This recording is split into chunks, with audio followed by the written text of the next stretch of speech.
So, well, dear ladies and gentlemen, now we are to conclude our first conference day with the last session dedicated to finance infrastructure.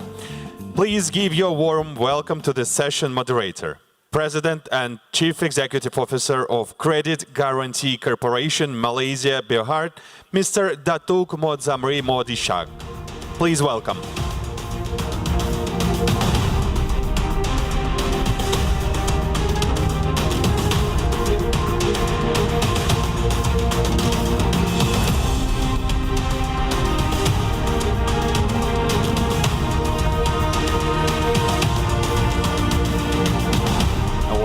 Sir.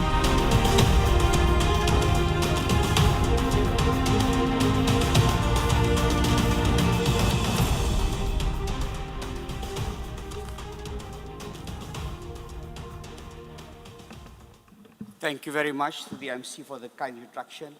Excellencies, ladies and gentlemen, Assalamu alaikum warahmatullahi wabarakatuh, and good afternoon. I would like to invite on stage the first speaker, Sergei Storchak, Senior Banker from the Russian State Development Corporation. Please welcome him.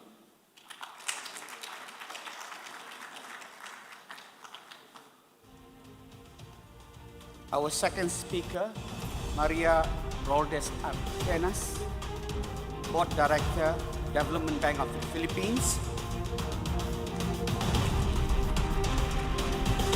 And our third speaker, David Sinate, Chief General Manager, India Exim Bank. Last but not least, our fourth and last speaker for today, Mr. Michael Detlefsen, Chief Innovative Finance and International Financial Institution, United Nations Industrial Development Organization, UNIDO.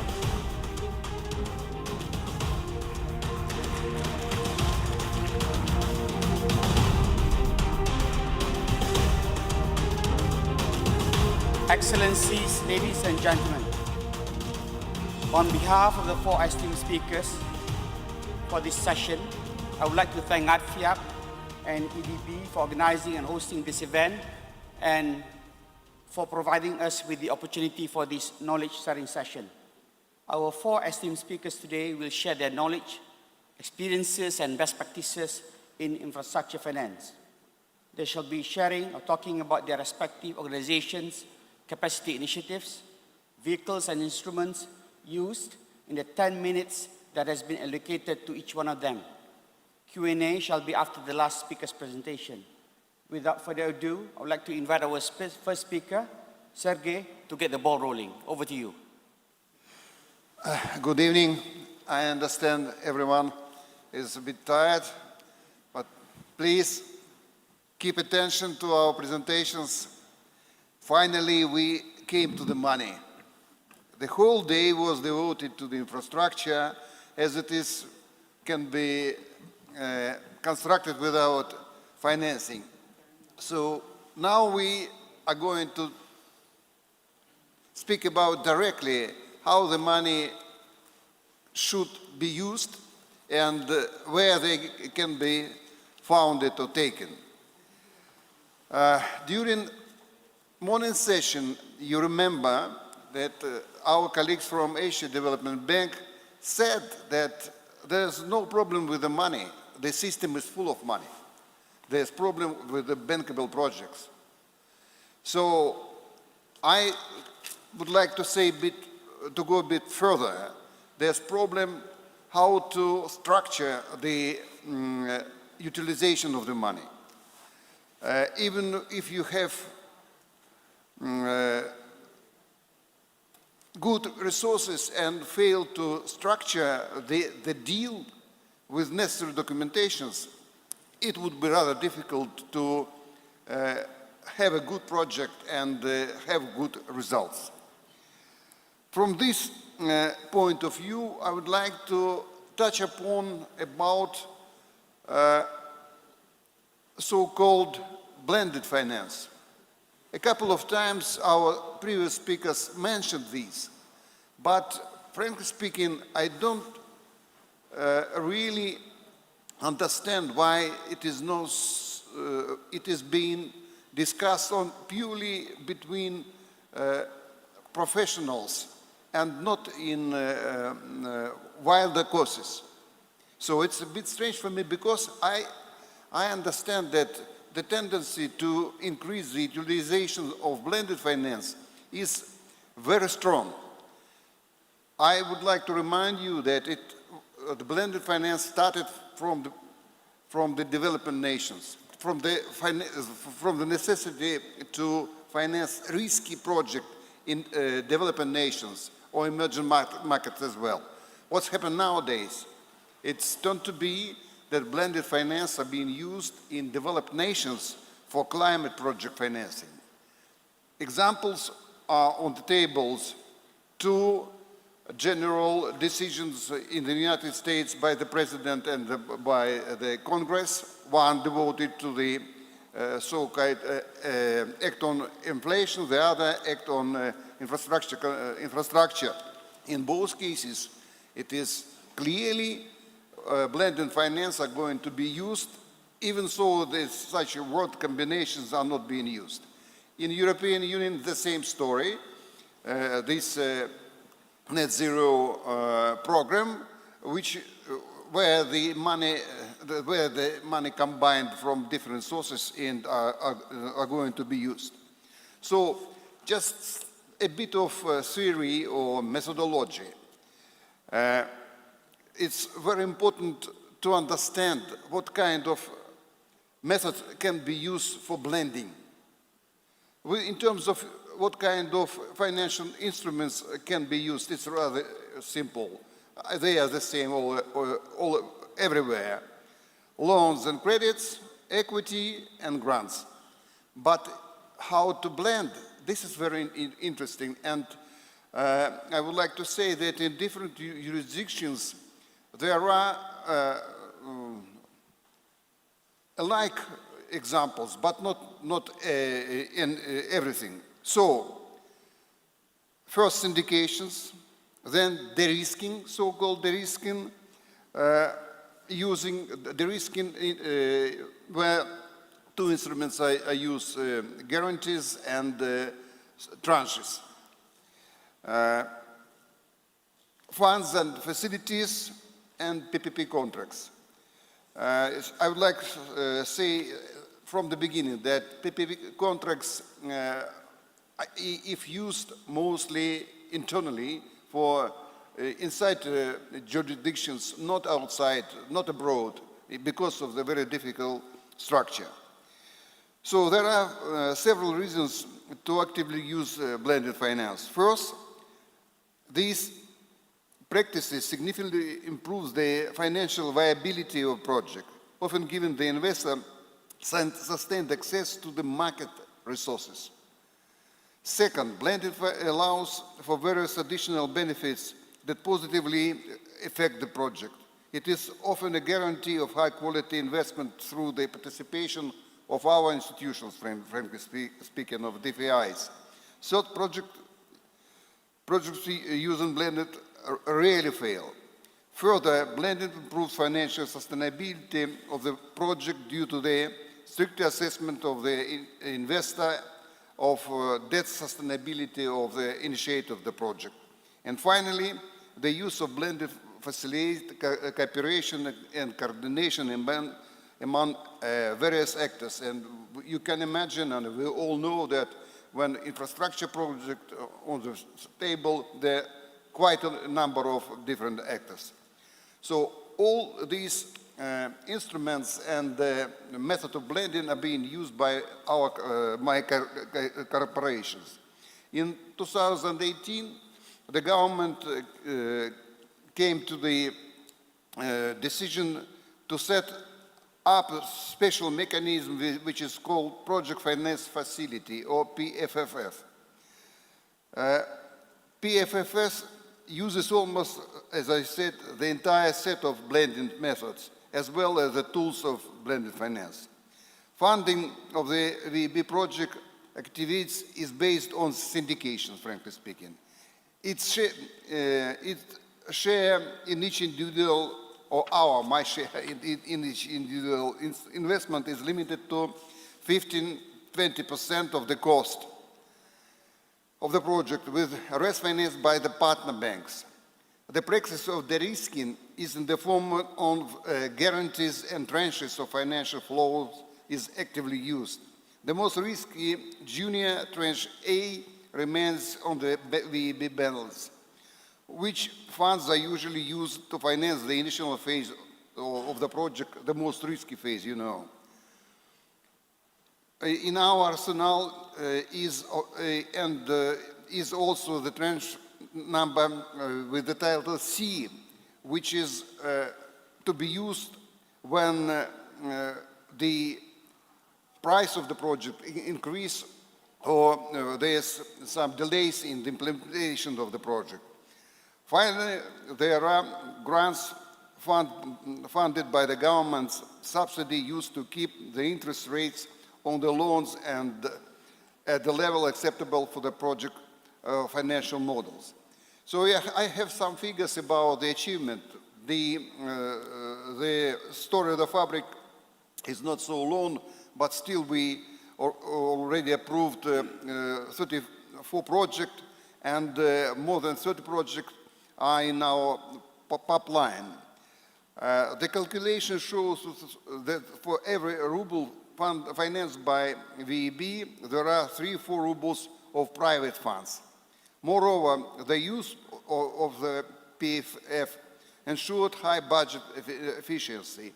The cost of the state to support this mechanism did not reach even 1% per year on average volume of infrastructure investments.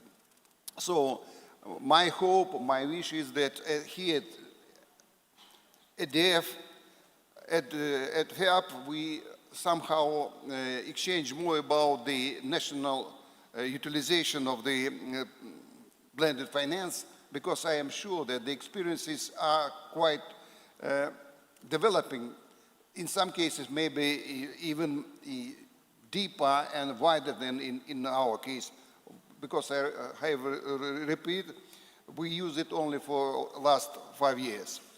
And to conclude, I would like to say that we unfortunately failed at the early stages to use widely equity funds or facility funds.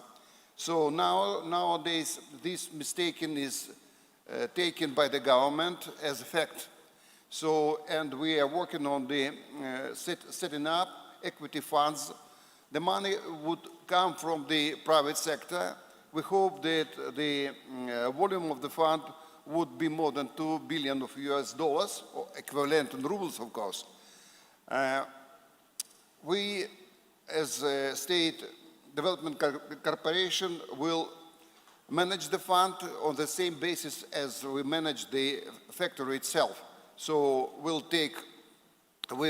issue guarantees for those who come with their equity in new project, and we will guarantee the income not less than 4% per year.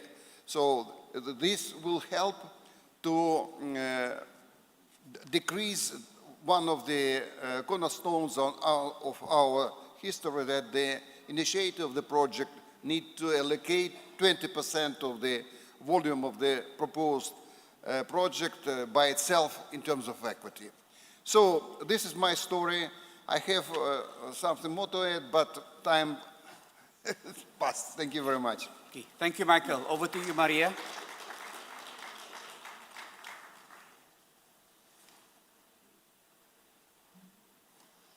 Maria, over to you. Thank you. Thank you.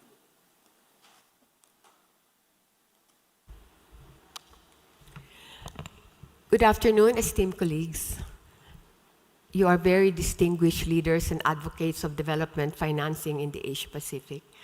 And as a founding member of the ADFIAP in 1976, the Development Bank of the Philippines recognizes firmly the significance of the ADFIAP annual meetings in being still a relevant platform in sharing best practices, innovative approaches, but most importantly, to be able to support each other in a collective action on common issues that we share: poverty alleviation, protection of the environment, climate change, and education and healthcare for all. The DBP has been around for 76 years. And we started in the 1940s because we funded the rehabilitation of the damages of World War II. And today, we are the mandated infrastructure bank of the Philippines. Very key in our role as a development bank is financial inclusion. To support financial inclusion, DBP expands its presence in partnerships with community development financial institutions such as rural banks, cooperatives, microfinance institutions, finance technology, fintechs, and civil society or non-government organizations, thereby enabling unbanked Filipinos access to banking and financial services. Private sector participation is very, very crucial for development financing, especially in infrastructure, because government development financing institutions like us is unable to address and to deliver support to all priority projects given the limitations that we all experience, particularly now after the pandemic. This process, in involving private sector participation, DBP goes through a very tedious process of consultations among project proponents and stakeholders, both government and private, at various levels, local and foreign. These tedious consultations we found as very effective, especially in making our number one client, the Filipino people, to be aware of what we are, and to help, like CARD. You heard CARD. This is a very good way that we also expand our presence to organizations like CARD and also other national government agencies. In financing infrastructure, the DBP adheres to the definition of Bangko Sentral, our Central Bank of the Philippines, of infrastructure projects for public use, as distinct and different from real estate loans. It's a big difference. The DBP subscribes to the principles of the UN Environment Programme and the International Institute for Sustainable Development principles, in which sustainable infrastructure is being systems that are planned, designed, constructed, operated, and decommissioned in a manner that ensures economic, financial, and social, environmental, and institutional sustainability over the entire infrastructure life cycle.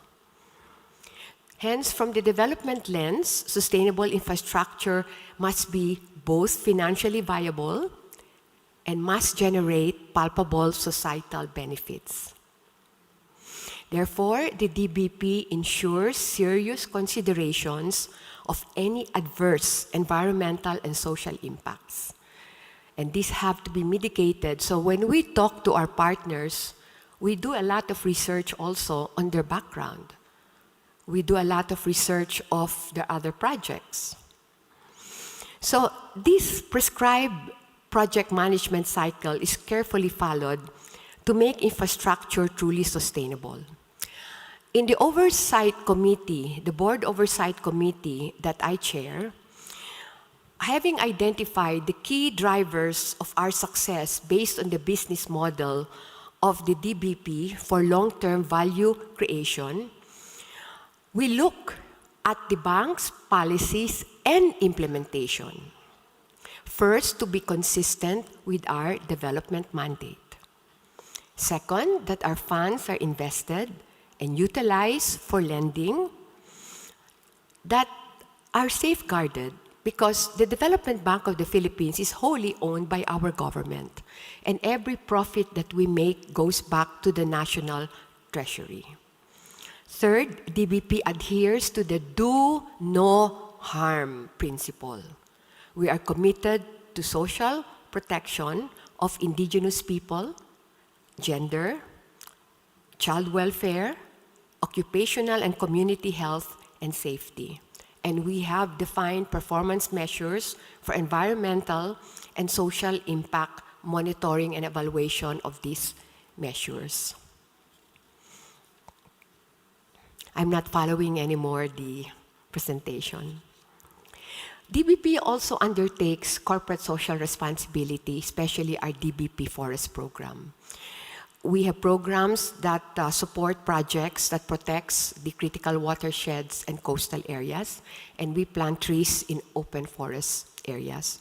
We also give scholarships to qualified high school graduates in schools accredited by DBP, in particular paying close attention to women and to indigenous communities. By working with the national government and the private sector, DBP trailblazing creates confidence for the private sector. There have been many situations where the private banks do not want to put money because they're afraid. So what we practically do is we invest and we show them that it works. This is especially true in the Philippine Water Revolving Fund that supports our water districts. So we try to invest in projects and communities that are no-go areas for the private banks. And when they see that they are paying and it has been successful, then the private banks eventually support them without even having to tell DBP that they're supporting them. We have various projects, no, but I only have three minutes. Our loan portfolio, in order to concretize our commitments, is we have energy efficiency savings financing program. We have we assist our transport system in supporting the government's public utility vehicle modernization program, water for every resident, our sanitation program for the communities, our SWEEP, sustainable waste management for enhanced environmental protection. We finance hospitals in rural areas, and we also finance schools. And we finance affordable homes so that every Filipino will have a home. And we do this with Pag-ibig Fund, who was one of your speakers today. We had a very difficult time during the pandemic because of the lockdowns. And in view of this, our debt went up. But anyway, DPP assisted highly vulnerable communities through electronic contactless distribution of social amelioration. We distributed a small business wage subsidy amounting to $1 billion, which was sourced from our social security system, a social amelioration to employees of micro, small, and medium enterprises. We went into partnership with Pag-ibig Housing, the largest shelter financing institution, and with our Philippine Health Insurance for the collection of premiums for its branch nationwide. The DBP holistic approach to inclusive finance involves a balancing act of ensuring that DBP extends our financial services beyond lending. Equally important is reaching out to stakeholders through easily accessible and readily available host of banking services. As a special note, DBP since 2008 owns 99% of the only Islamic financing bank in the Philippines, the Al Amana Islamic Investment Bank. And our Department of Finance has already said that it was legal to finance infrastructure through the Sukuk bonds or the Islamic bonds. So I guess we still have our question and answer. So thank you very much. We look forward to working with you. Thank you very much, Maria, for that sharing. Our next speaker is David Sinate. David, the floor is yours.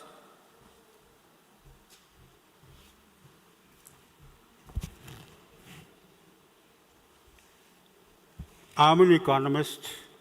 Economists love presenting figures, but I will avoid that because we are short of time. I'll come straight to what we do at Exim Bank. Exim Bank is 100% owned by the government of India, and we actively contribute to policy formation and economic diplomacy. And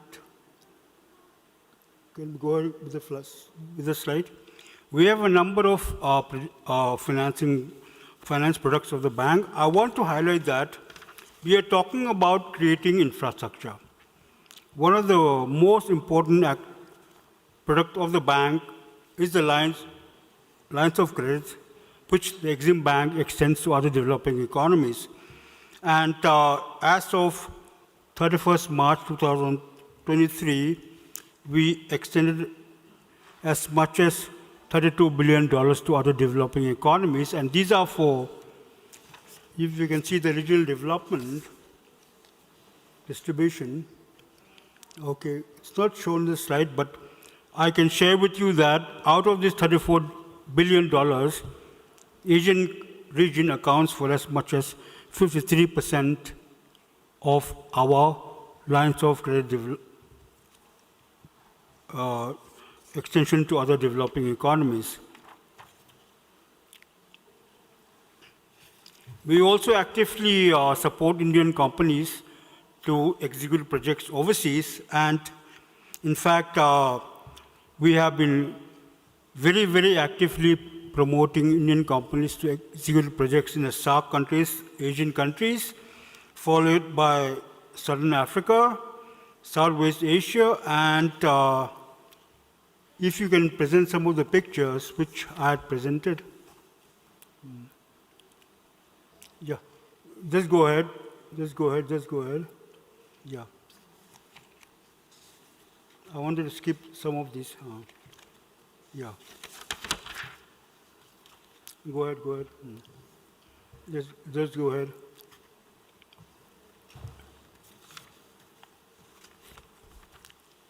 Yeah, please go ahead. Yeah, go ahead.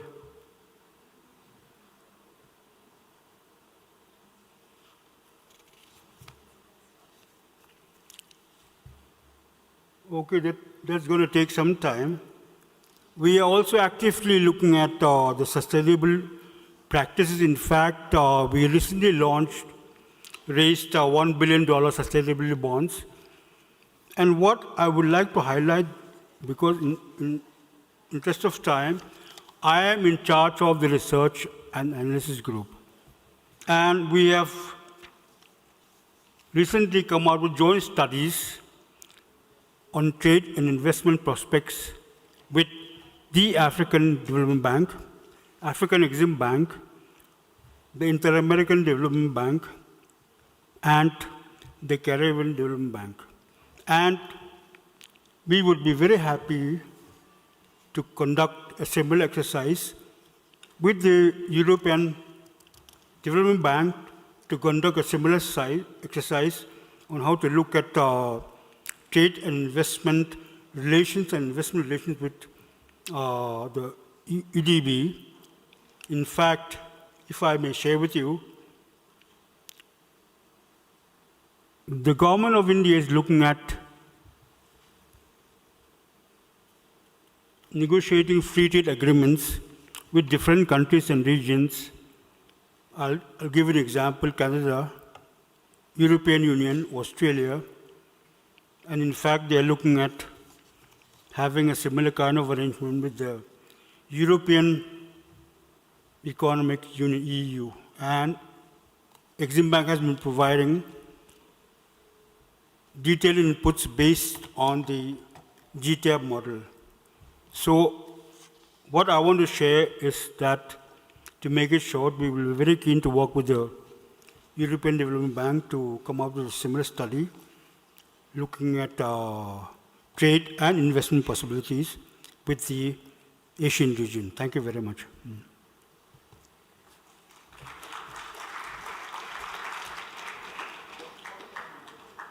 Thank you, David. Our fourth and last speaker for today. Sorry, Michael. Thank you, moderator, dear ladies and gentlemen.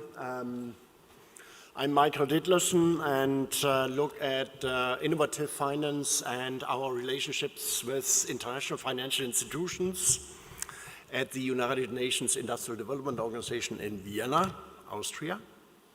Before I start, I would like to give my heartfelt gratitude to having been invited for this excellent conference organized by the association and the Eurasian Development Bank.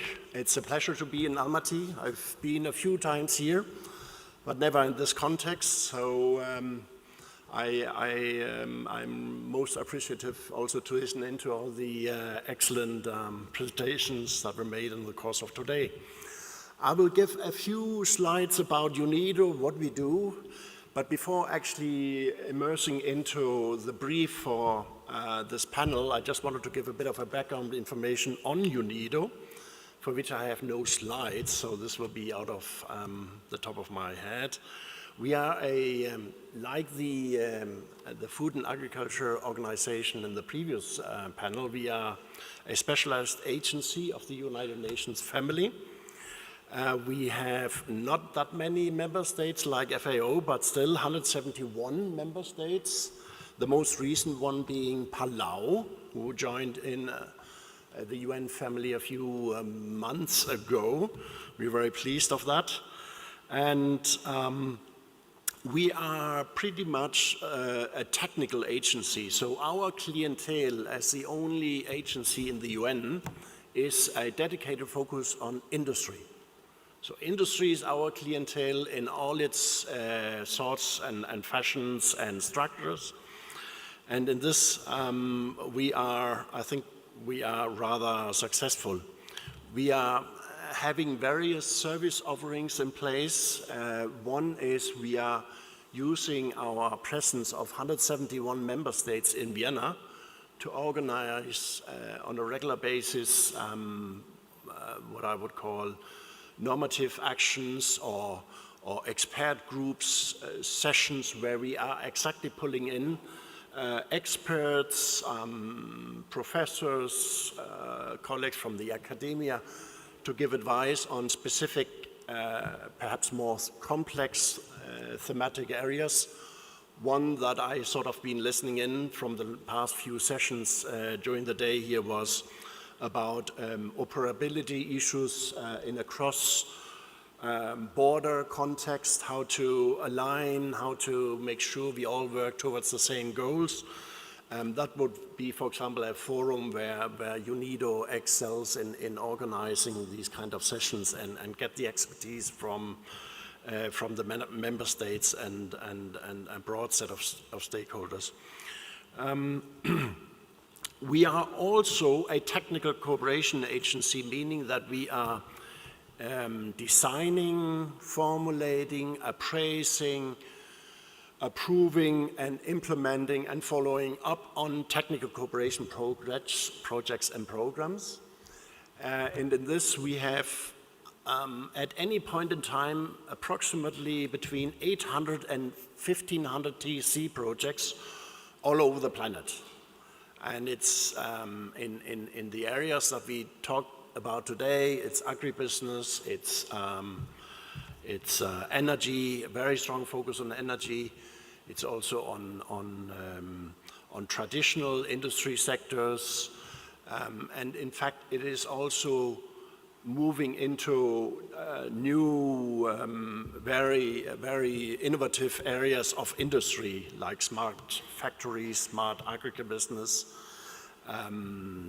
artificial intelligence, blockchain technologies, you have it. We have for sure the one or the other country on this planet and the one or the other project where we have been working with all sorts of new high-tech technologies.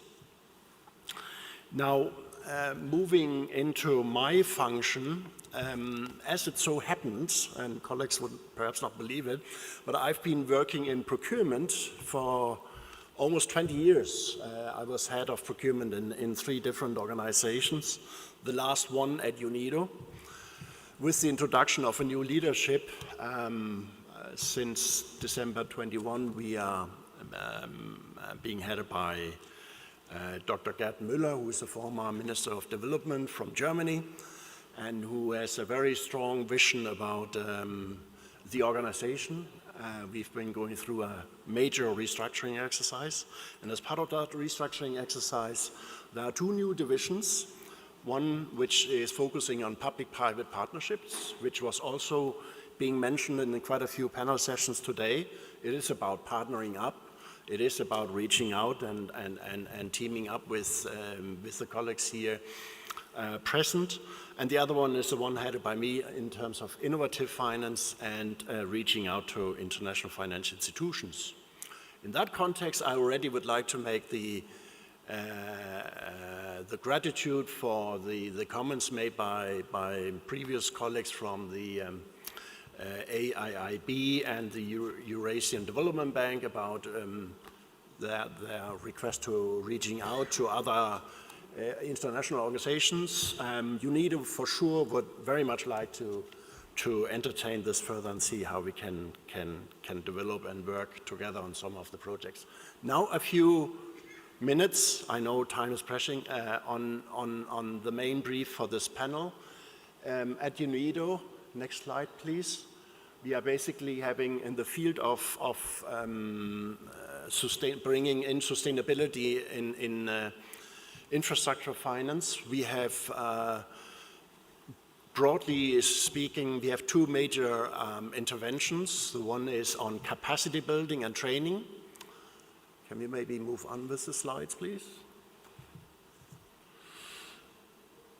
Yeah, so strengthening national capacity. This is a very strong brief of UNIDO. Given that we are basically managed by 171 member states, there's a clear expectation that we also provide capacity building efforts to the member states, to the institutions in the member states, and try to capacity build them and achieve their objectives. And in this we are having an extensive number of skills, vocational skills and similar training programs in the field of vocational training, but now increasingly also artificial intelligence. I mentioned blockchain, and of course cross-functional, dependent on the industry sector on which we are focusing. Let's move on, please, on the next slide. Financial facilities for operators. This is something we are building up at the moment. I forgot to mention that we are basically a sparring partner to the audience here, to the, if I may say, the ones that have the deep pockets, the ones with the money, and the governments that are requesting our services, and we are the sparring partner in between. We are trying to bring those two ecosystems into our UNIDO programs and projects. And we are now increasingly also formulating financial facilities that would help us to prepare and implement more impactful technical cooperation programs.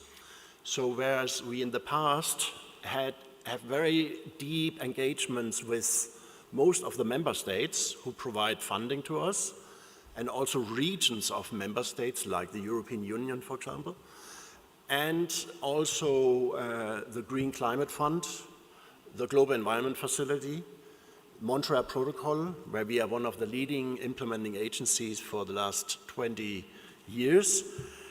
But these are all grant-funded instruments, and we are now moving into exactly what the colleague also was mentioning, blended finance, and hopefully also with the collaboration with the one or the other DFI present, look into some sort of financing packages that include debt, equity instruments, private equity, and what have you.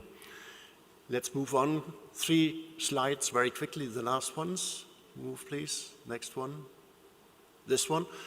Just 3 examples. This is a pilot that we currently are running with the Green Climate Fund. It's unprecedented.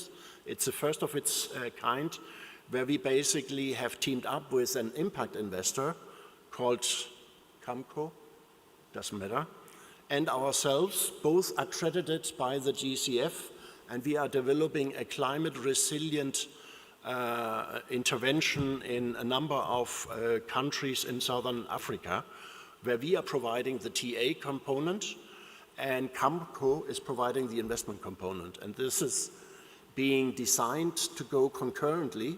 And I think if this works out, we have sort of indication from both heads of organizations, the GCF and UNIDO, that this looks indeed very promising and could be replicated, I'm sure also in the context of this audience.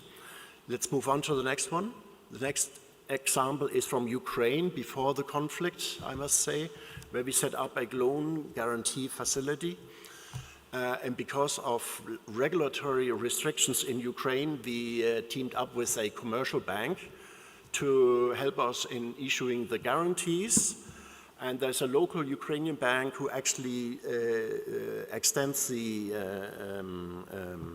financing facilities to in the field of energy efficiency in the Ukrainian sector. The last one, please. The last one is an SDG fund, a so-called SDG fund, which was set up by the UN a few years ago. Again, I think we were one of the first ones to tap into the SDG fund. In this specific case, in Uruguay, where we again teamed up with national institutions. We like to team up, you hear it, hopefully, and basically developed a scheme that also again invests into energy efficiency projects in Ukraine. I will stop here and thank you. Thank you very much, Michael. I was told by the MC that I have to end the session at 6:30, so I have about 5 minutes. I'll fire off the first question.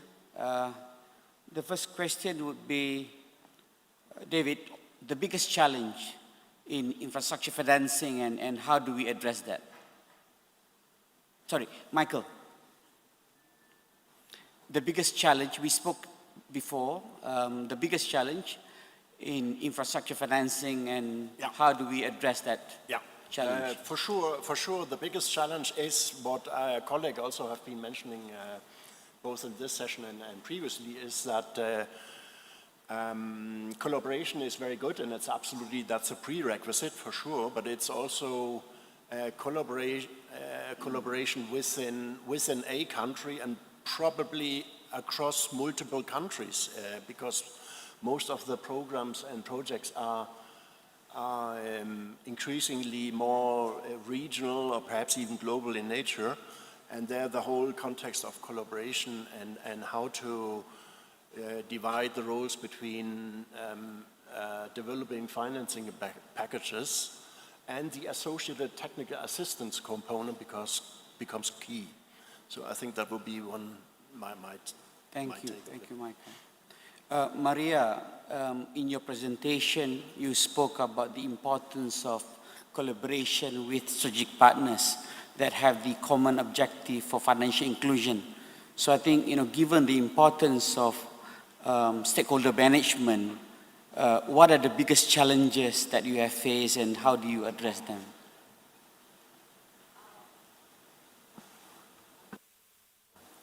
Okay, yeah. I think that one of the biggest challenges we face in working with our partners in financial inclusion is the level of awareness of the partners as to what we are.